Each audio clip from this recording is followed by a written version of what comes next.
Como tema proposto de hoje, o título é E então o mar se abriu.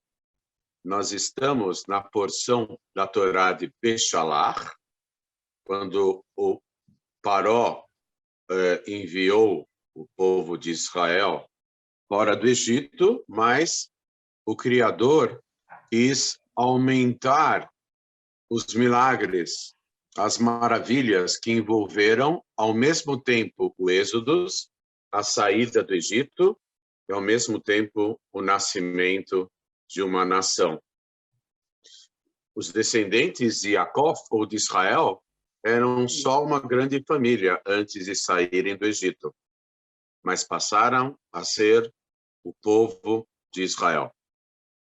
Hoje também é uma data muito significativa, vamos aproveitar esse fluxo espiritual, porque hoje à noite está começando Yud Shvat.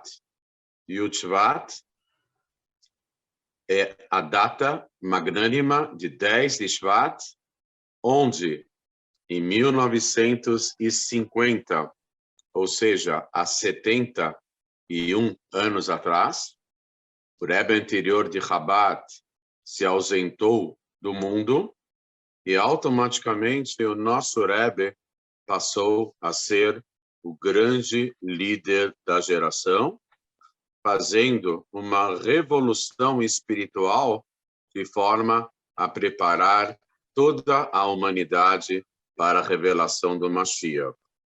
A data de hoje é uma data de conexão. É uma data de conexão com o Rebbe anterior e principalmente com o líder maior dessa geração, o candidato chapa única a se revelar como Mashiach. Por um lado, ele é candidato, por outro lado, ele é chapa única, não tem outro candidato. Ele é o líder da geração. E o Rebbe nos revelou que o Mashiach é o líder da geração. E o Mashiach haverá de se revelar a qualquer momento. Assim como nós vivenciamos na porção, no estudo da porção semanal, os eventos passados, que diferentemente de historiadores, diferentemente de outros povos e outras tradições, quando se referem a eventos remotos no tempo, eles se reportam a histórias com grande distância no tempo, isoladas por milhares de anos. Não é o nosso caso. Quando nós estudamos a Torá, nós nos conectamos com passado, presente e futuro. Quando nós nos conectamos com a sabedoria infinita de Deus sob forma da expressão da Torá, então nós nos ligamos ao infinito. O infinito está acima de conceitos ou parâmetros como tempo e espaço, principalmente passado, presente e futuro. Nós estamos muito acima disso. O povo de Israel, saindo do Egito, se viu diante do mar. E aí, como é costume no povo de Israel, 4 partidos, 5 agremiações, 6 legendas, 7 opiniões e 8 grupos. O povo de Israel foi se dividindo totalmente em relação a opiniões. Essa necessidade de busca da verdade faz com que cada um vá para uma direção diferente. Isso daqui é bem típico do povo de Israel. E naquele momento eles estavam encurralados, não sabiam o que fazer. O deserto os cercando, os egípcios, contudo, os perseguindo a ponto de quase os alcançá-los. E aí, como que fica? Nesse momento, uma pessoa iluminada, que era o governador da tribo de Yodá, conhecido como Nachshon ben Aminadab, na verdade, ele era cunhado do Aharon, irmão de Moshe. Aaron HaKohen casou com a irmã de Nachshon. Nachshon e outra, ele era o número 1 da tribo de Judá, que era a principal tribo de Israel. O número 2 era Caleb ben Yefuné, casado com Miriam. Então, o número 1 da tribo de Judá e o número 2 da tribo de Judá eram aparentados da família de Moshe, Aharon e Miriam. Nachshon ben Aminadab, quando viu o mar, ele pulou no mar. Detalhe, ninguém sabia nadar naquela época. Não era do métier do povo de Israel, dos escravos, saberem nadar. O governador da tribo, um grande tzadik, pulou no mar. Ele começou a andar no mar até que as águas alcançaram as suas narinas. Ele estava disposto a ir em frente. E nesse momento, Hashem orienta Moshe Rabbeinu e Aaron HaKohen a abrirem o mar. E o mar se abriu. Por que Nachshon ben Aminadab pulou no mar? O suicídio é proibido no judaísmo.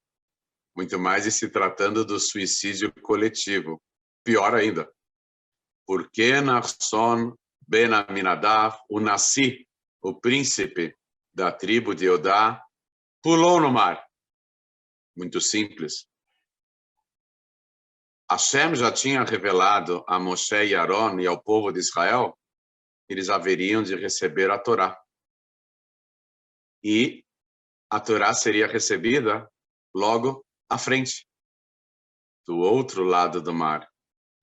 Então, Nachshon tinha a certeza absoluta de que se Deus prometeu à minha frente, à nossa frente, o recebimento da Torá e a conexão com o infinito, não vai ser o mar que vai me impedir de chegar até o momento de me conectar totalmente com Deus.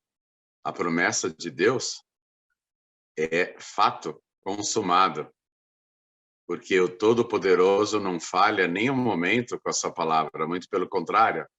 A palavra de Deus é igual ao próprio Criador, infinita na sua efetividade.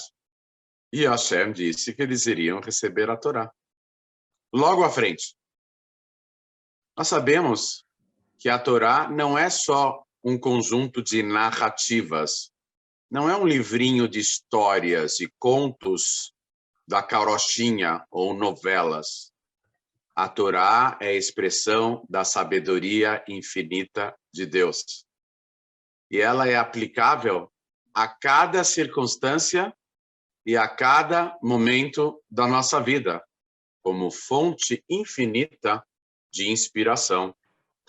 Quando nós estudamos a Torá, por divina providência, Deus está se conectando conosco. Por meio do estudo, nós estamos captando a sabedoria infinita de Deus. Na nossa saída de nossas limitações, Mitzrayim, Egito, se escreve com as mesmas letras e na mesma ordem que a palavra Metzarim, limites, estreitos, limitações. Na mesma ordem, com as mesmas letras, somente as vogais são ligeiramente diferentes, que são os pontinhos. Quando nós saímos dos nossos limites, aí que vem o desafio. As forças antagônicas da santidade têm o papel de colocarem pedrinhas no caminho, porque elas sabem perfeitamente o que é importante para a missão maior da nossa alma. Então, quando já estamos conseguindo sair dos nossos limites, dos problemas que nos afligem e dos aspectos de nossa vida que limitam a nossa conexão com o nosso Pai Celestial, aí aparece, bem na nossa frente, um mar de problemas. Um mar de contrariedades. Um mar de desafios. E como passar por eles? Então, nós temos que visualizar bem à frente. Por trás desse mar Está o Todo-Poderoso nos testando. Do outro lado do mar, está a conexão verdadeira com Hashem. A conexão maior. Só que Hashem quer nos presentear. Quando um show é muito bom, um evento artístico é muito bom, então o preço é carinho na bilheteria. Para a gente comprar o bilhete e entrar no show. A conexão com Deus é um show à parte. É um show de luz. Então, se nós queremos participar desse show, tem que comprar o bilhete. Tem que pagar na bilheteria. O pagamento é cobrado antes de entrarmos no show.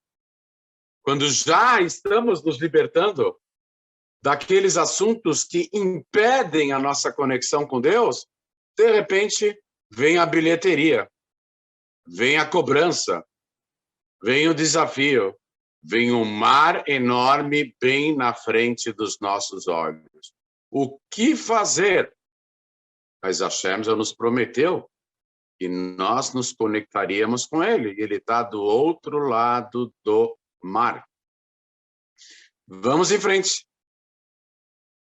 E aí, Nachshon ben Aminadab mereceu, entrando na água, ele mereceu que o mar se abrisse. Temos uma história parecida, só que não está clara na Torá. Ela se encontra no Midrash, que é uma explicação complementar do Talmud. E quando Avraham Avinu foi levar o seu filho querido, Yitzhak, para elevá-lo espiritualmente, só que Abraham, de forma providencial, entendeu errado, que deveria sacrificá-lo. Abraham estava viajando junto com seu filho, eles estavam de mãos dadas ao subir o monte. Aí apareceu o Satã, o anjo do mal, sob forma de um velho, e começou a conversar com Abraham. E falou: Abraham, olha a sua idade. O que você vai fazer agora? A coisa que você mais queria na sua vida era ter um filho. Seu filho está do seu lado, seu filho querido.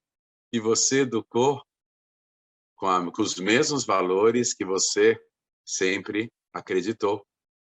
Esse seu filho querido é seu clone. Ele é muito parecido com você, tanto por fora como por dentro. Você vai sacrificá-lo. Olha, eu sou um velho, você é um velho. Tá biruta? Vai sacrificar o seu filho? Tudo bem, você tá velho, mas não precisa ficar demente também, né? Tá louco, meu! Sacrificar o filho. Aí Abraham viu que esse velho aí, que começou a confabular com ele, não era do lado bem, e aí ele rezou para Hashem e sumiu aquela imagem diante de si, e aquele velho que nunca existiu, simplesmente desapareceu. Aí eles continuaram subindo no Monte Moriá, e apareceu um jovem para o Yitzhak.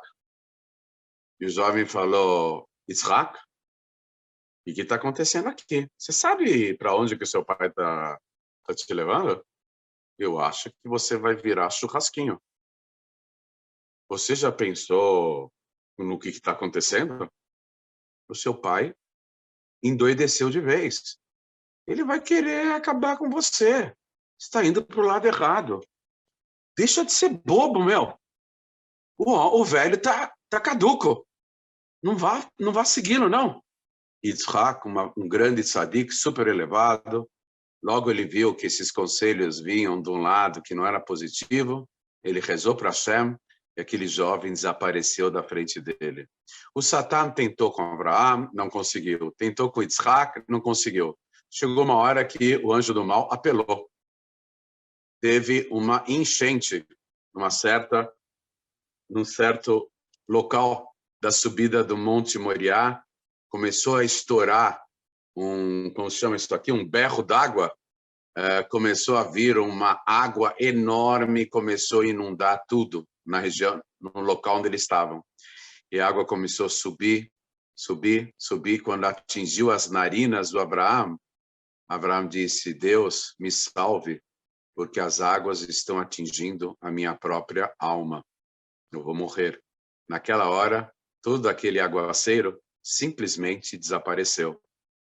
E Abraão quase sacrificou seu filho, mas foi a grande oportunidade dele passar pelo teste. O teste de conexão com Deus. A partir de então, o Todo-Poderoso firmou um pacto, uma ligação total com Abraão e seus descendentes. Até hoje, no dia de Rosh Hashanah, nós lembramos do mérito do Abraão tocando o shofar, que, entre outras explicações, nos lembra do chifre, do pequeno cabrito, que foi encontrado com chifres emaranhados e que acabou sendo sacrificado no lugar de Isaac, uma oferenda para Deus. Nachshon conhecia essa história, ele era um sábio do judaísmo e ele conhecia aspectos da Torá mesmo antes dela ser dada. Já conheciam.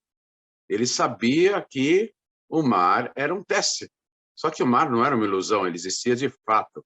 Não era simplesmente uma, como se fala, uma alucinação, uma miragem. O mar estava lá. Mesmo assim, ele foi em frente, porque Hashem já tinha avisado de que nós estaríamos na direção da conexão maior com ele, no cume do Monte Sinai, nos ligando totalmente ao infinito. Por isso ele pulou na água. E por isso aconteceram os grandes milagres da abertura da água, do fender das águas. E Hashem quer mostrar que ele tem a soberania total da natureza. O mesmo mar que salvou o povo de Israel e milhões de outros não-judeus que de um momento para o outro viraram monoteístas, Bnei Noach, essas mesmas águas se fecharam em cima de todo o povo egípcio, homens, mulheres e crianças. Somente os doentes não perseguiram o povo de Israel porque ficaram em casa. Mas o mar se fechou totalmente sobre eles. E o único sobrevivente do povo egípcio, o povo egípcio, segundo a tradição judaica, praticamente acabou no fechar das águas do mar. O único sobrevivente foi o mais terrível e mais cínico de todos os egípcios, aquele que se apresentava como Deus. Quando eles iam rezar para Deus, o faraó falava, rezem para mim, porque eu criei a vocês, eu sou Deus. Então ele era totalmente megalomaníaco, totalmente cínico, totalmente antagônico à ideia de um único Deus, criador dos céus e da terra. E foi esse Paró que sobreviveu. Para quê? Para passar o resto da sua vida relatando para os 4 ventos do mundo, peregrinando pelo mundo, para falar dos grandes feitos de Deus, o Criador dos céus e da terra. É por isso que o Paró sobreviveu. Alguém tinha que contar a história, né? Por isso que ele sobreviveu.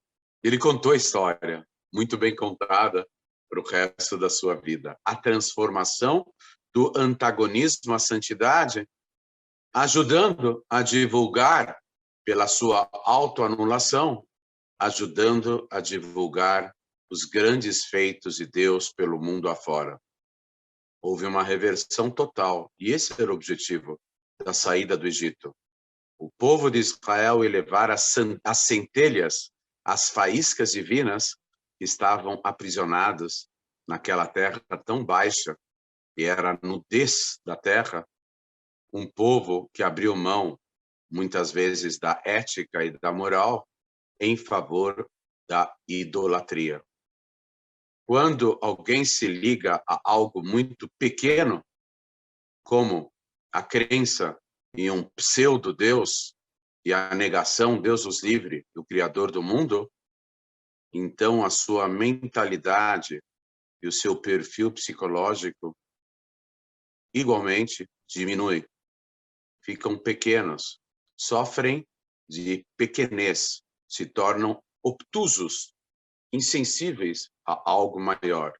Por isso foi necessário esse cenário envolvendo as 10 pragas do Egito e o abrir das águas, o fender das águas e depois o fechar das águas, salvando um povo salvando milhões de pessoas e afogando, escaldando outras milhões de pessoas, para evidenciar em toda a história para a posteridade que Deus é o soberano do universo. E é Ele que decide a vida ou o Deus do livre, o contrário, em relação às pessoas. E Ele abre o caminho para quem queira se conectar com o infinito. E Ele pune, de uma certa forma, ou faz a pessoa pensar quem procura se antagonizar à santidade.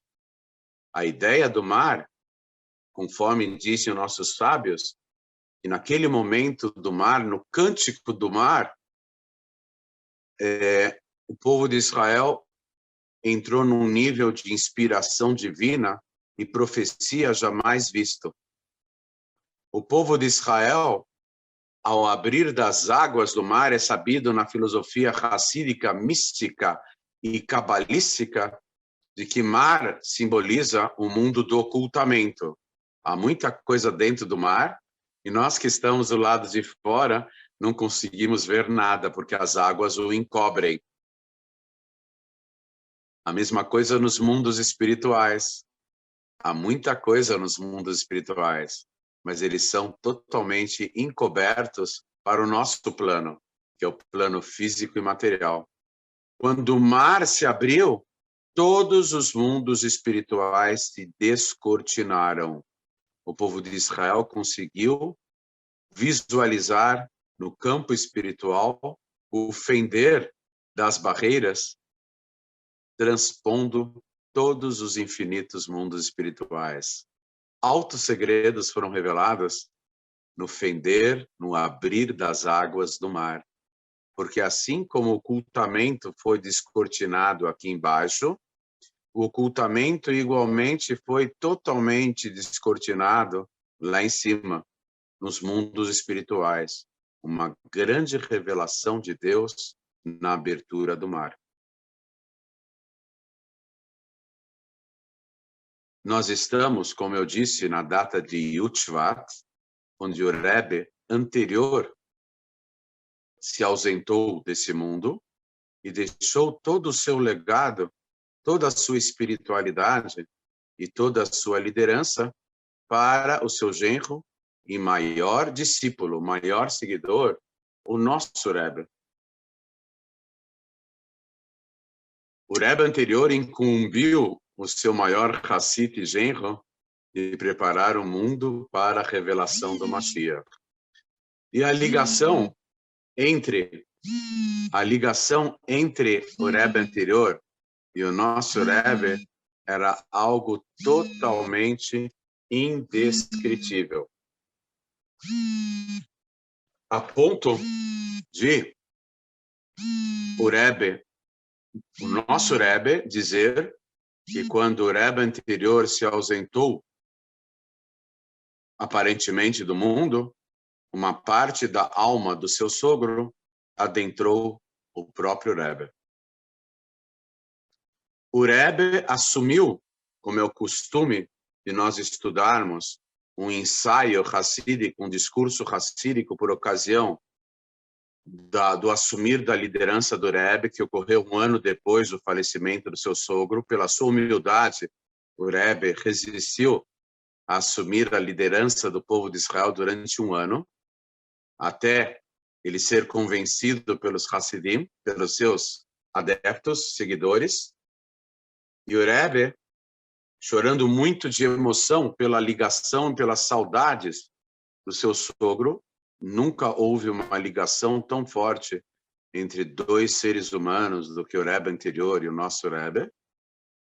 Então ele assumiu, se dirigindo a todo o povo de Israel e a toda a humanidade, ele assumiu a grande incumbência, a grande tarefa, a grande missão de preparar o mundo e levá-lo ao encontro de Mashiach. O Rebbe fez uma revolução espiritual no mundo inteiro. Essa revolução não se trava com armas físicas.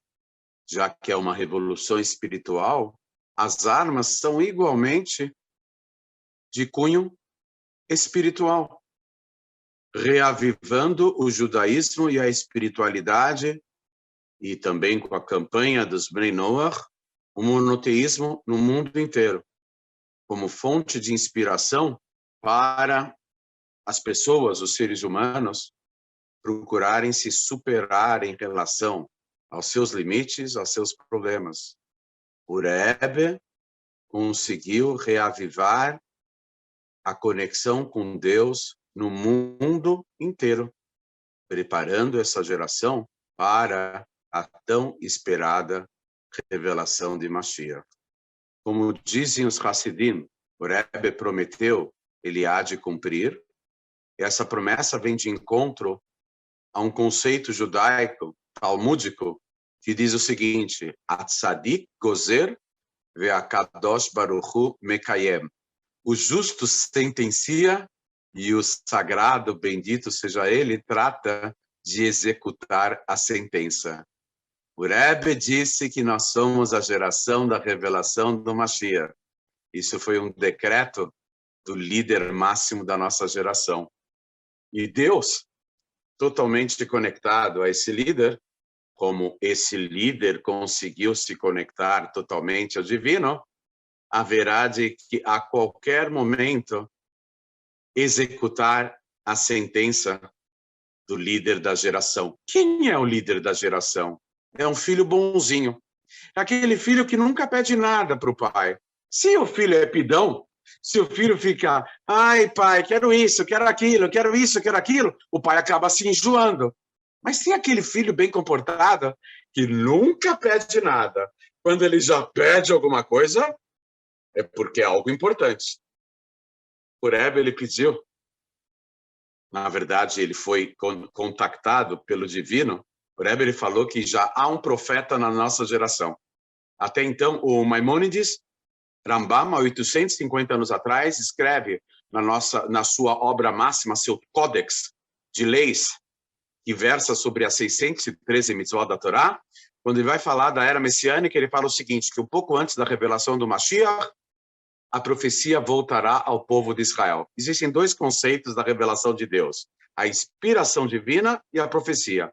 Inspiração divina conecta cada tzadik com Deus, que é a visão que suplanta os limites desse mundo na conexão com o mundo espiritual. Os tzadikim todos têm inspiração divina. Profecia é muito mais. Profecia é uma revelação de Deus solene por meio do líder da geração, anunciando suas intenções para a geração inteira. Quando o Rebbe falou que nessa geração o Mashiach vai se revelar, depois ele falou o seguinte, referindo-se a si mesmo: já temos na nossa geração um profeta. O que quer dizer um profeta? Em outras palavras, na explicação do grande Hassid Rabbi Yoel Kahn, falecido recentemente, que era um revisor de todos os pronunciamentos públicos do Rebbe, ele decorou tudo o que o Rebbe falou em 44 anos, palavra por palavra, uma memória fotográfica, Rabbi Yoel Kahn. Rabbi Yoel Kahn falou, quando o Rebbe usa a palavra profeta, que nós temos já um profeta na nossa geração, ele quer dizer o seguinte, em outras palavras, que Deus se revelou para ele e disse, Menachem Mendel, chegou a hora de você anunciar para toda a geração que o Mashiach vai se revelar nesta geração. Isso é uma profecia. A profecia significa que o Rebbe teve uma revelação do Criador dos céus e da terra. E o Criador dos céus e da terra pediu ao Rebbe para avisar toda essa geração e nos preparemos, porque o Mashiach haverá de se revelar a qualquer momento. Qual é a ligação com o abrir das águas do mar? Porque o mundo parece um mar de Covid-19, um mar de coronavírus, um mar de fake news, onde informações falsas se degladiando dos dois lados. um mar de mentiras, onde nós já estamos confusos em descobrirmos o que é verdade e o que não é verdade. Um mar de perplexidade com confusão. E aí, como a gente fica diante desse mar? Vamos em frente.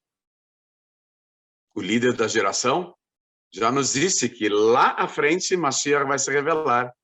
E toda essa história vai acabar num happy end, num final feliz. Com a revelação do Rebbe, Rei Mashiach, Melech HaMashiach, e seja ainda nessa data de liderança, que é Yud Shvat, 10 de Shvat, a qualquer momento, e a qualquer momento mesmo, se Deus quiser. Amém.